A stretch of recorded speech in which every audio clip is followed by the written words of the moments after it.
Vamos então já ao vivo com o Américo Martins? Vamos falar sobre a guerra. Eu fiz aqui um pequeno resumo em 5 pontos, porque são tantas coisas, tantas notícias que chegam do Irã, de Israel, a informação dos Estados Unidos, o que dizem os países que foram atacados, que são parceiros dos Estados Unidos, o que diz o Irã, o que diz a Guarda Revolucionária do Irã. Estados Unidos e Irã trocaram ataques pelo segundo dia consecutivo, depois que Donald Trump disse que o acordo de cessar-fogo acabou, chegou ao fim. Vamos aqui então com o Américo Martins. Américo, bem-vindo. Os números também são divergentes, né? Nós temos ali um equilíbrio de informação. Irã e Estados Unidos dizendo que atacamos e sim, fomos atacados. Mas a quantidade também diverge. Conte-nos tudo, por favor. Olá, Elisa, bom dia para você, bom dia para todo mundo que está nos acompanhando. Nós estamos vendo uma enorme escalada da violência no Oriente Médio, com os dois países se atacando cada vez mais e aumentando muito mais a retórica violenta de cada lado, como você bem colocou. Os Estados Unidos atacaram agora há pouco, durante o dia, novos alvos militares do Irã, especialmente na costa do Golfo Pérsico. Um desses ataques, inclusive, aconteceu perto da cidade de Basher, onde existe uma usina nuclear para fins civis, para geração de energia, e segundo as autoridades iranianas, o terreno dessa usina foi atingido. Não o reator, não a usina propriamente dita, mas o terreno. As autoridades iranianas confirmaram pelo menos 14 mortes nesses últimos ataques dos Estados Unidos. Nas últimas 2 madrugadas a gente teve ataques pesados e hoje, quinta-feira, começamos a ter também esses ataques diurnos contra várias posições, em especial dos militares iranianos. Em pelo menos um desses ataques, uma ponte ferroviária teria sido atingida. Isso provocou uma reação muito forte dos iranianos, Elisa, porque o Irã acusa os Estados Unidos de estar cometendo um crime de guerra. E por quê? Porque a infraestrutura civil deve ser preservada em todos os conflitos. Os iranianos denunciam esse ataque como uma violação aí das normas internacionais. Agora, os iranianos que provocaram essa nova rodada de violência, quando eles torpedearam lá na terça-feira 3 embarcações que tentavam passar pelo Estreito de Hormuz, também estão lançando muitos ataques contra outros países do Oriente Médio, especialmente contra bases militares dos Estados Unidos nesses países. A gente já teve ataques confirmados contra bases militares no Bahrein, no Kuwait e no Catar. Tudo isso muito parecido com o que a gente via ali no auge da guerra, com ataques diários, ataques muito pesados entre os dois lados. E agora há pouquinho nós tivemos também sirenes que soaram na Jordânia, com o governo local dizendo que alguns mísseis iranianos teriam sido interceptados. A Jordânia fica ao lado, faz fronteira com Israel. Pode eventualmente ter sido algum tipo de ataque que pudesse ter como alvo o território israelense, o que escalaria ainda mais todo esse conflito. A gente está chegando muito perto, Elisa, do que a gente viu no auge da guerra, com ataques indiscriminados dos dois lados e com muita gente morrendo. A retórica é muito importante aqui também. O presidente Donald Trump ontem disse que, para ele, o acordo de paz temporário não vale mais, acabou. E hoje o governo iraniano também está questionando esse acordo, com o principal negociador do Irã, o Mohammad Ghalibaf, dizendo que os Estados Unidos vão sofrer as consequências de ataques, e ele também promete que o Estreito de Hormuz não vai ser reaberto através de ataques americanos, mas sim através dos desejos de uma negociação com o Irã. Então, Elisa, muito rapidamente nós estamos voltando à escala anterior a esse acordo temporário de paz. Ainda não é uma guerra absolutamente aberta, ainda não é completamente o que a gente viu, mas nós estamos chegando muito perto, infelizmente, daqueles dias em que o Estreito de Hormuz estava completamente fechado, os ataques eram diários, centenas de pessoas morriam dos dois lados.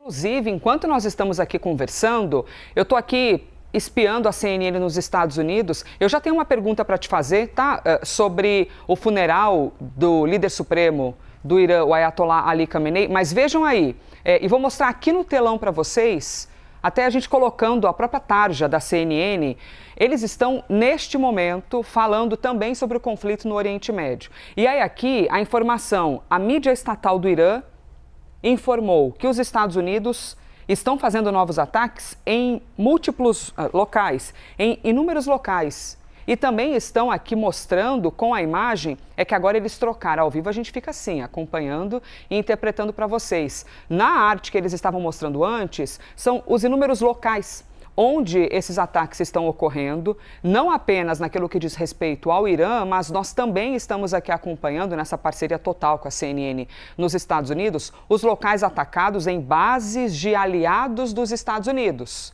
A exemplo do Kuwait, a exemplo do Bahrein. E no meio disso tudo, voltando aqui com o Américo, Américo, só queria fazer esse registro aqui, porque aproveitando que nós somos o maior canal de notícias do planeta, né? Estamos aqui 100% conectados com a CNN também nos Estados Unidos. Eu me lembro de nós falarmos aqui, quando a gente estava 1 ou 2 dias antes do início do funeral do líder supremo do Irã, que foi morto. Eles disseram assim, por favor, não nos ataquem durante o funeral. Respeitem este momento, né? Nós estaremos aqui num momento religioso, de despedida. Poupem-nos. Mas a gente viu que isso não aconteceu. E aí quero compreender contigo, né? Hoje termina o funeral do líder supremo do Irã. O novo líder, o Mojtaba Khamenei, pode, aí a dúvida, já que a gente não sabe o paradeiro dele, marcar presença nessa despedida? Ou você avalia que ele já deve ter se despedido de outra maneira, muito mais sigilosa e secreta, visto que o planeta não sabe do paradeiro dele?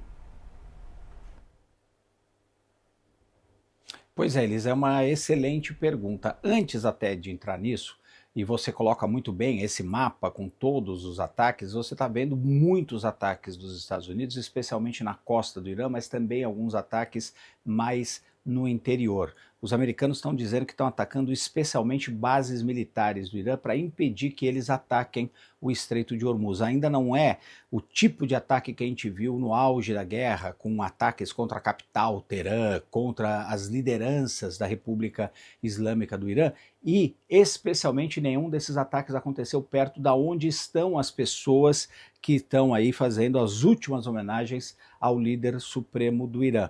Ele vai ser enterrado hoje na cidade de Mashhad, é a cidade natal do Ali Khamenei, e essa pergunta do Mojtaba Khamenei é crucial, Elisa. Se ele aparecer nos momentos finais, fizer algum tipo de discurso em homenagem ao pai que foi morto, ele vai ganhar legitimidade junto ao povo iraniano e vai ser uma presença histórica, porque seria a primeira vez que o Mojtaba Khamenei apareceria em público depois ele ter assumido o cargo de líder supremo do Irã, depois ele ter substituído o próprio pai que foi morto no primeiro dia desse confronto entre Estados Unidos, Israel e o Irã. Só que nós temos informações de que ele ficou ferido naquele ataque que matou o pai, a mãe e a mulher dele, do Mojtaba Khamenei. Alguns dizem que os ferimentos foram muito graves e que ele não teria se recuperado totalmente.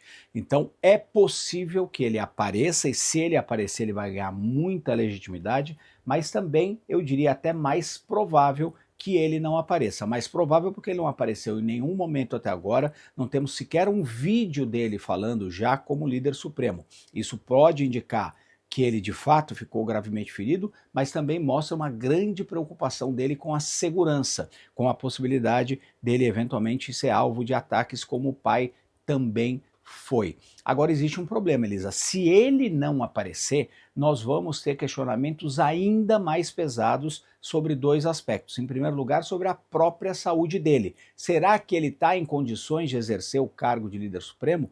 E a segunda questão, que é mais importante ainda, se ele não aparecer por qualquer razão, quem é que de fato está no controle do Irã? Quem é que de fato tem o poder final no Irã? Porque se o líder supremo aparece muito pouco, não aparece pessoalmente, isso leva a muitos questionamentos sobre quem está dando as cartas em Teherã e a possibilidade de que não seja o Mojtaba Khamenei. Então essa aparição ou não dele é muito importante para que se explique ali muitas coisas sobre o caminho do Irã e inclusive como o país vai continuar reagindo ou não a esses ataques e essas retaliações dos Estados Unidos e a sua determinação de também continuar ou não fechando o Estreito de Hormuz. Então, esse funeral é importante do ponto de vista da presença ou não do Mojtaba Khamenei, que até agora não apareceu. Imagem ao vivo, inclusive, vocês estão acompanhando enquanto o Américo Martins explica pra gente sobre funeral, o último dia desse funeral de uma morte que ocorreu meses atrás, e essa dúvida, né, sobre o aparecimento ou não, a presença ou não do filho do líder supremo, que é quem tornou-se o novo líder do Irã. Imagem neste momento, portanto, a informação que a gente tem é que o corpo do líder supremo chegou hoje, então, à cidade de Mashhad, que é onde ele nasceu e onde ele será sepultado. Olha só que interessante essa imagem aérea. Você acompanha uma multidão. Multidão, uma imagem de helicóptero, deu até para ver ali, ó, um cantinho do helicóptero. Bom, eventualmente eu posso estar falando errado, pode ser um drone. Mas uma imagem aérea, isso com certeza eu posso te afirmar. Você vê aí uma avenida cheia de fiéis, apoiadores, as pessoas que corroboram, que apoiam o governo do Irã, todos caminhando neste momento em que são milhares de pessoas no cortejo fúnebre, milhares de iranianos nas ruas. E entre as bandeiras a gente vê, tem ali uma bandeira bem grandona, né, estampando um prédio aí na região, crianças, adultos, idosos, você tem bandeiras do Irã, cartazes fazendo referência ao líder supremo, as pessoas se despedindo, portanto, o funeral teve início na semana passada, como a gente contou para vocês. O Ayatollah, assim como integrantes da família, o Américo estava ali explicando, né? Eles morreram no ataque dos Estados Unidos e de Israel. E a gente está falando de um ataque que ocorrera em 28 de fevereiro. Aí fevereiro, março, abril, maio, junho, chegamos no mês de julho, então a gente tem 4 meses e alguns dias desta morte e agora o momento de despedida com milhares de pessoas, reiterando, na cidade onde ele nasceu e onde vai ocorrer o último dia deste funeral. Voltaremos ainda hoje no Live CNN com essas informações e as imagens ao vivo do Irã.